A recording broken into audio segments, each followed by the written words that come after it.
welcome back to Plots with a Twist, where we discuss books, amongst other things. And today we're going to get into our, well, not our, but some of our favorite books by Black authors. in honor of Black History Month. Whoop, whoop. Even though every month is Black History Month for us, so.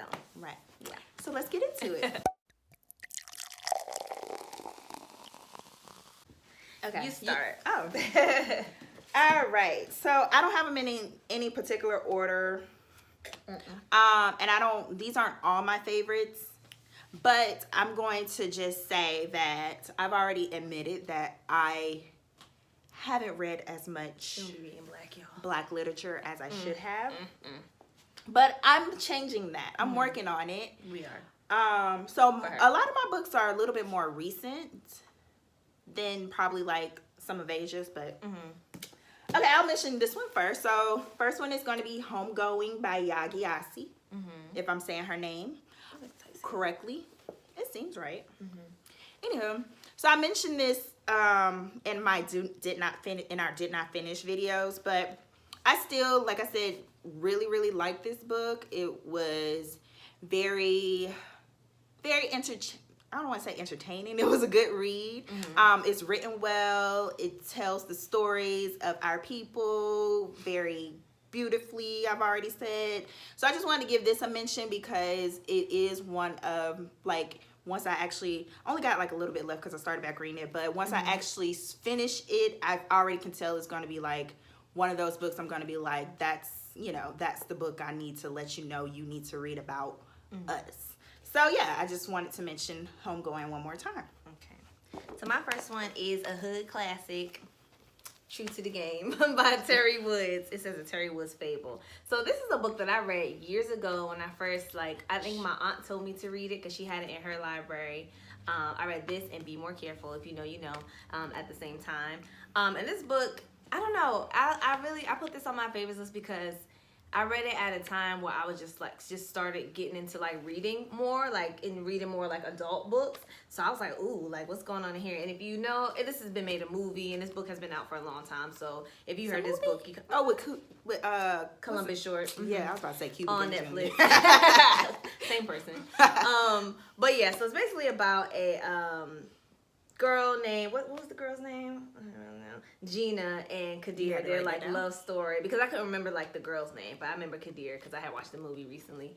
But basically like a story, drugs, crime, and a love story, honestly, in between it all. And I just feel like it was written really well, and really entertaining, like you said, in a different way.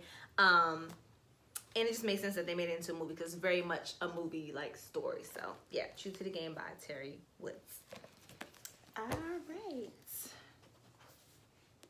If you know, then you know. That's a good one. Kind of like True to the Game. This came out years ago, but I didn't read it till like probably a couple years ago. And this is A Piece of Cake by Cupcake Brown. So same thing in that it has everything. It has drugs, crime. It has can you say prostitution? Girl, yeah. Oh, it has a little bit of sex work. So, but Cupcake Brown, this is actually supposed to be her memoir. So all the events in the book are supposed to be true. I know people have debated over the years whether it's true, but she stands by the fact that this is her life, this is her story. So basically, she just has a really troubled upbringing in the foster system. She gets, you know, sexually assaulted at a young age, and just gets out in these streets, and then eventually gets on drugs, has really a tough go at it, but she kind of at a certain point hits her rock bottom and kind of goes from there to pull herself back up and eventually becomes a lawyer. So this one was an amazing story. Right. Honestly. It is amazing. You'd be like, let me get my life together, because if she can make it through that, then, right. Yeah. And it looks lengthy, but we read this pretty quickly. Yeah, you get through it quick. Because it's a page turner. Even though it's a memoir, it reads like a fictional book, which I guess probably made people question whether it was real. But yeah, it was just a really good read. I kind of Charlie. Sorry. He hears dogs barking outside.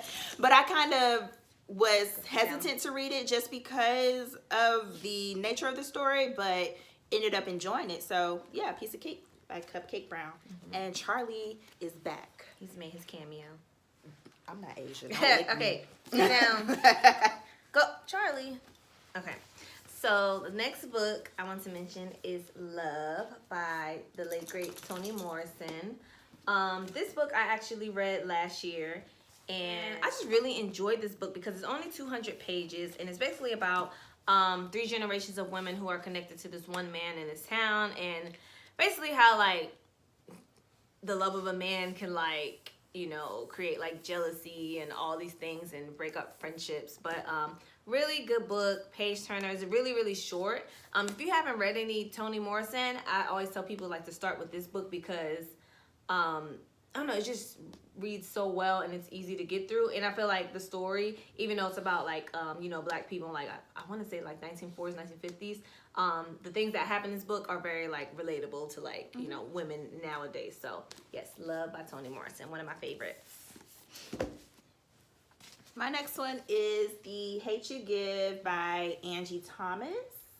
So I mentioned her second book in one of our videos on the come up as one of my favorites of last year. And prior to that, I read The Hate You Give, which prompted me to pick up on the come up. So The Hate You Give has been everywhere. I'm sure you've read it or seen the movie or heard about it. But it's about, you know, a young girl and her friend meet. They haven't seen each other in a while. They grew up together and they meet, and basically when they're out one night, he gets shot and killed by a police officer and he's unarmed. So it deals with the fallout. What was her name? Star. What Star? Okay, so it deals with the fallout of the events of that night. So her first trying not to be the person cited as the witness. Then once it does come out that she's the witness, her having to kind of hide it at school because she goes to like a prep school or something like that where most of the students are white, and just dealing with that. So it's kind of like pulling her in multiple directions, and she's still like a 16-year-old, so she's still dealing with the trauma of witnessing this event. So it's just like a great story to understand how these type of things can impact people, but it's told in a way that's very light, so it's easy to digest. It's not a super heavy story where you're like, oh my God, this young girl, but at the same time, you still understand the pain that she's going through. So I really did enjoy it. It was a quick read. It looks kind of thick, but it's a young adult book, and it's, you know, spaced out. I like those spaced out, big words. So yeah, I just got through it and I loved it, and it's one of my favorite books by a Black author.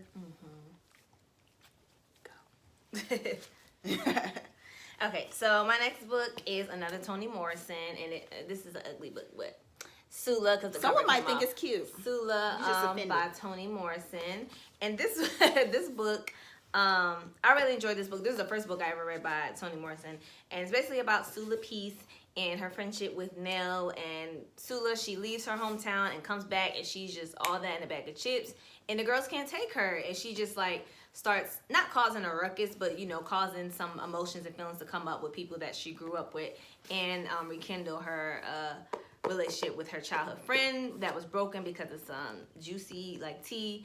And it was just a really good book. Another short one, and another one that I feel like as a woman, like very much relatable, and you kind of just get interested and invested in the characters in this book because of how Toni Morrison kind of lays them out. So I really enjoyed it, and this was the book that made me say, okay, boom, I gotta read some more of her, because I was always afraid to kind of read Toni Morrison because she's like, you know, the literary, you know, I don't know. But anyway, this was a good book. All right. My last book I did want to mention, I don't have it on me, but it's Children of Blood and Bone by Tomi Adeyemi. I believe that's how you say her last name. But basically, it's been everywhere. You guys know. I just recently finished the second one, Children of Virtue and Vengeance. So that one was still okay. It wasn't as good as the first one. But the reason why I want to mention that one is because that was my first experience with like a Black fantasy. So if you don't know what the story is about, it's about it's difficult to explain. But It's about a young girl who lives with her dad and her brother. Her mom was killed at a young age because her and her mom were magi. So that is like the kind of like a witch or whatnot. They have powers gifted to them from their gods. And so they had this raid where they killed all the adult magi and they left the children because they don't progress to magi until they're diviners. Or is it diviners? They don't become a magi until, and I don't even know if I'm saying it right, but that's okay. Y'all know we don't know how to talk. Right. But they don't become a magi until they're like 11 or 12. So, yeah, they didn't kill the kids. So, basically, when she's 16, 17, she goes to the market and runs into the princess who stole a scroll because her magi, someone found the scroll. It gave them back powers temporarily, and her dad killed her servant, which was her best friend. And so she stole the scroll, ran into the market. So then basically they bump into each other, and basically a journey ensues where they go and try to bring magic back for everybody.